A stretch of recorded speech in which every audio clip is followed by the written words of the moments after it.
చూడండి, పూరీని మనం చేసుకున్న పూరీని పాలల్లో మనం ఇంతవరకు ఉడకబెట్టుకున్న పాలల్లో వేసేయాలి.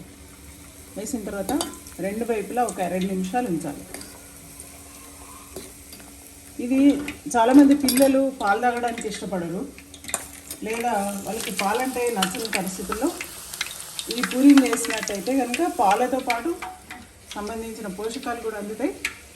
చాలా రుచికరంగా ఉంటుంది. మీరు స్నాక్ ఐటెం కింద ఎప్పుడైనా మార్నింగ్ రోజు రొటీన్గా ఒకటే రకమైన బ్రేక్ఫాస్ట్ చేసుకోవడం బోర్ వస్తే ఇది కూడా ప్రయత్నం చేయొచ్చు. సో దీనికి పూరీలు బాగా వేయించాల్సిన అవసరం లేదు, కొంచెం కొంచెం వేయించుకుంటే సరిపోతుంది. ఇది పాలల్లో తీసి పెట్టుకోవడమే సరిపోతుంది. చాలా రుచికరమైన వంటకం పాల పూరీలు. మీరు కూడా ఒకసారి ట్రై చేయండి. ఆఖరాఖరణ చాలా బాగుంటుంది. పాలు చిక్కబడ్డ కొద్దీ చాలా రుచికరంగా ఉంటుంది. మీరు కూడా ప్రయత్నం చేయండి. జై శ్రీరామ్. గీతామూర్తి టాక్స్కి స్వాగతం, సుస్వాగతం.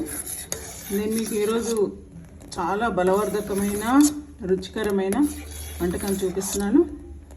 ఇది పాలపూరీలు అంటారు. పాలని ఇట్లా డ్రై ఫ్రూట్స్, షుగర్ 3 వేసుకున్నాను. అంటే సరిపడా షుగర్, మనం క్వాంటిటీని బట్టి సరిపడా చక్కెర వేసుకోవాలి. దీంట్లో అన్ని రకాల డ్రై ఫ్రూట్స్ వేసుకొని బాగా కొంచెం మరిగించాలి ముందే. తర్వాత చేసుకునే విధానాన్ని నేను చూపిస్తాను. చూడండి, రుచికరమైన పాలపూరీలు రెడీ.